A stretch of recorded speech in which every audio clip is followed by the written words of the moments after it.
एक घने जंगल में एक सूअर रहती थी। उस सूअर के 3 बच्चे थे। एक का नाम पिगी, दूसरे का नाम विगी और तीसरे का नाम डिगी था। माँ उन तीनों सूअरों का अच्छे से ध्यान रखती और उन्हें प्यार करती थी। अब तीनों बड़े हो चुके थे, इसलिए माँ ने सोचा कि अब उन्हें अपने पैरों पर खड़ा होना होगा। इसलिए माँ ने उन तीनों को अपने पास बुलाया और कहा, बच्चों, अब तुम बड़े हो चले हो, इसीलिए तुम्हें अब अपने पैरों पर खड़ा होना होगा और अपने लिए कुछ करना होगा। अब तुम सब जाओगे और अपने भविष्य के लिए काम करोगे। ऐसा कहकर माँ ने तीनों को आगे बढ़ने को कहा। इसके बाद तीनों सूअर तैयार होकर एक साथ घर से निकल पड़े। चलते चलते रात हो चुकी थी, इसलिए तीनों ने सोचा कि वे बरगद के पेड़ के नीचे रुक जाएंगे और वहाँ आराम करेंगे। जब वे आराम कर रहे थे, तब उनमें से पिगी ने कहा, हम तीनों अलग अलग जाएंगे और अपना अपना घर बनाएंगे। उस घर में अपना भविष्य तैयार करेंगे। हाँ, तुम बिल्कुल ठीक कह रहे हो मेरे भाई। हम अलग अलग जाएंगे और अपना घर बनाएंगे। उस घर में अपना भविष्य तैयार करेंगे। लेकिन उनका तीसरा भाई डिगी उन तीनों में सबसे ज़्यादा समझदार था। वह जानता था कि अगर तीनों एक साथ रहेंगे तो वे मजबूत रहेंगे, क्योंकि एकता में बल होती है।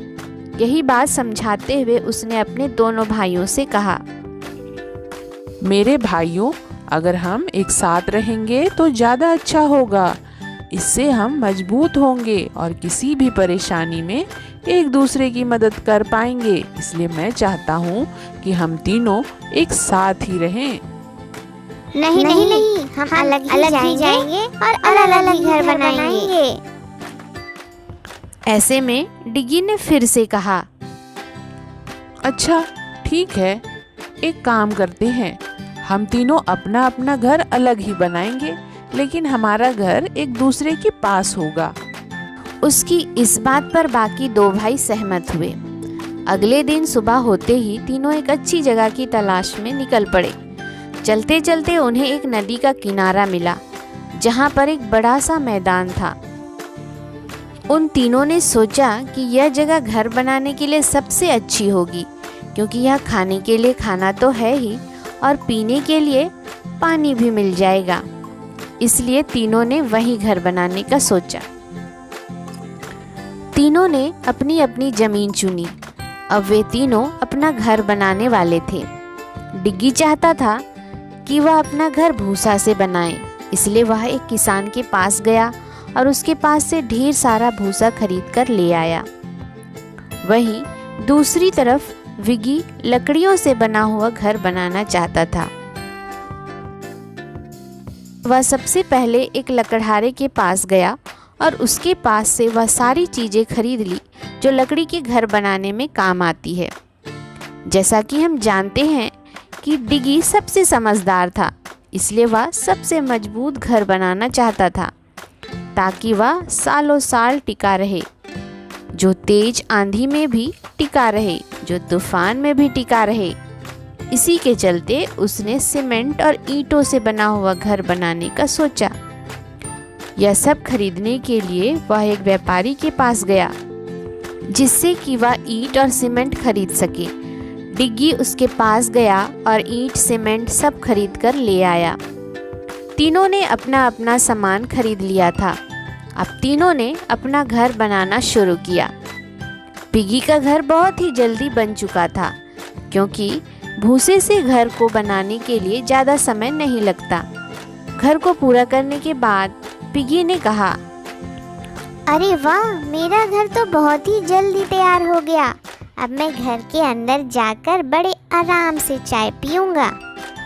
वहीं विगी ने देखा कि उसके भाई का घर जल्दी बन गया है, इसलिए उसने भी बड़ी मेहनत करके रात भर काम करके अपना घर बना लिया। घर बनाने के बाद उसने कहा, चलो, मेरा घर भी तैयार हो गया।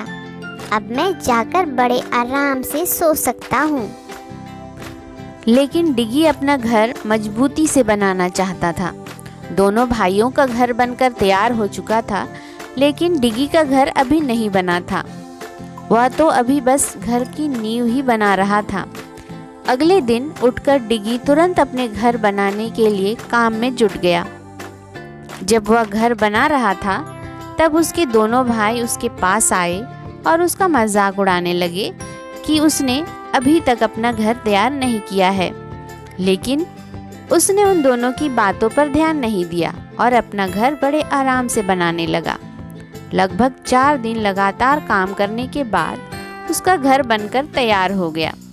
घर तैयार होने के बाद उसने कहा, चलो मेरा घर भी बन गया। यह सबसे मजबूत और सारी परेशानियों को आसानी से सह सकता है। एक दिन एक भेड़िया वहाँ से गुजर रहा था। तभी उसने उन तीनों सूअरों को देखा। उन्हें देखकर उसी वक्त उसने सोच लिया था कि वह उन तीनों को खाएगा। वह खड़े होकर सोचने लगा कि तीनों कितने स्वादिष्ट सूअर हैं। यह सोचकर वह सीधे ही पिगी के घर के पास पहुंच गया और उसका दरवाज़ा खटखटाया और बोला, अपना दरवाजा खोलो और मुझे अंदर आने दो। भेड़िया की आवाज़ सुनकर अंदर बैठा पिगी बहुत ही डर गया, लेकिन उसने हौसला दिखाया और कहा, मैं तुम्हें अंदर नहीं आने दूंगा और वैसे भी तुम मेरा कुछ नहीं बिगाड़ सकते। मैं अपने घर के अंदर बैठा हूँ और यह घर सबसे मजबूत है। अच्छा, तो तुम मुझे अंदर आने नहीं दोगे? मैं बहुत ही ताकतवर हूँ और तुम्हारे घर को पलक झपकते ही उड़ा सकता हूँ। ऐसा कहकर भेड़िए ने पूरे दम लगाकर फूंक मारा। उसने इतनी तेजी से हवा छोड़ा था कि पिगी का घर पूरा उड़ गया। पिगी लुढ़कते लुढ़कते विगी के घर पहुंचा। तुम मेरे घर पर क्या कर रहे हो और वह भी लुढ़कते लुढ़कते आने की क्या जरूरत थी? भाई जल्दी से दरवाजा बंद कर दो। वह खूंखार भेड़िया मेरे पीछे पड़ा है। वह तुम्हारे घर के अंदर आ जाएगा। यह सुनकर विगी तुरंत दरवाजे की ओर भागा और उसने बंद कर दिया। भेड़िया इस बार विगी के दरवाजे पर आया और बोला, दरवाजा खोलो और मुझे अंदर आने दो। दोनों भाई डर गए थे, लेकिन विगी ने हौसला दिखाया और उससे कहा, मैं तुम्हें अंदर आने नहीं दूंगा। वैसे भी तुम हमारा कुछ नहीं बिगाड़ सकते क्योंकि मेरा घर सबसे मजबूत है। यह सुनने के बाद भेड़िए ने फिर से अपने मुंह में हवा भरा और तेजी से फूंक मारी। उससे विगी का घर भी पूरी तरह उड़ गया। यह देखकर दोनों भाई बहुत ही ज़्यादा डर गए और सीधे दौड़कर अपने तीसरे भाई डिगी के घर पहुँचे। डिगी के घर जाकर उन्होंने तुरंत दरवाज़ा बंद कर दिया। अपने दोनों भाइयों को इतना डरा हुआ देखकर डिगी ने उनसे पूछा, क्या हुआ भाई, तुम दोनों इतने डरे क्यों हो? बाहर एक भेड़िया आया हुआ है। वह हम सबों को मारकर खाना चाहता है। दरवाजा खोलो और मुझे अंदर आने दो। दुष्ट भेड़िए, हम तुम्हें अंदर आने नहीं देंगे। यहाँ से चले जाओ। तुम हमारा कुछ नहीं बिगाड़ सकते क्योंकि यह घर सबसे मजबूत है। इसके बाद भेड़िए ने अपने मुंह में हवा भरी और बहुत ज़ोर से फूंक मारा। भेड़िया ने देखा कि उसके फूंक से डिगी के घर को कुछ भी नहीं हुआ। फिर से उसने अपने मुंह में हवा भरी और ज़ोरों से फूंक मारा। इस बार भी डिगी के घर को कुछ नहीं हुआ। भेड़िया की हालत खराब हो चुकी थी। थक कर वह धड़ाम से नीचे गिर गया और कुछ देर तक वहीं पड़ा रहा। बहुत देर तक इंतज़ार करने के बाद डिगी ने हल्का सा दरवाज़ा खोला और उसने देखा कि भेड़िया बाहर गिरा पड़ा था। उसने वापस दरवाज़ा बंद कर दिया क्योंकि उसे लग रहा था कि खतरा अभी टला नहीं। कुछ देर बाद भेड़िया ने कुछ और करने का सोचा। भेड़िए ने जब ऊपर देखा तो उसे एक चिमनी दिखाई दी। उसने सोचा कि वह चिमनी से अंदर कूदकर जाएगा और उन तीनों को खा जाएगा। वह उस घर की छत पर चढ़ गया और धीरे धीरे चलने लगा। नीचे तीनों को छत पर भेड़िए के चलने की आवाज़ सुनाई दे रही थी। तीनों भाई समझ चुके थे कि भेड़िया क्या करने वाला है, इसीलिए उन्होंने अपनी भट्टी में बहुत सारी लकड़ियां डाली और उसे आग लगा दी। वहीं दूसरी तरफ भेड़िया चिमनी के ऊपर चढ़ा और उसके अंदर कूद गया। वह सीधे आग में जा पहुंचा। आग में गिरने के कारण वह बुरी तरह जल गया। जलने के कारण वहां से इतनी तेजी से वहां से भागा कि वह फिर कभी वहां लौट कर नहीं आया, क्योंकि वह समझ चुका था कि तीनों सूअर बहुत ही चतुर हैं।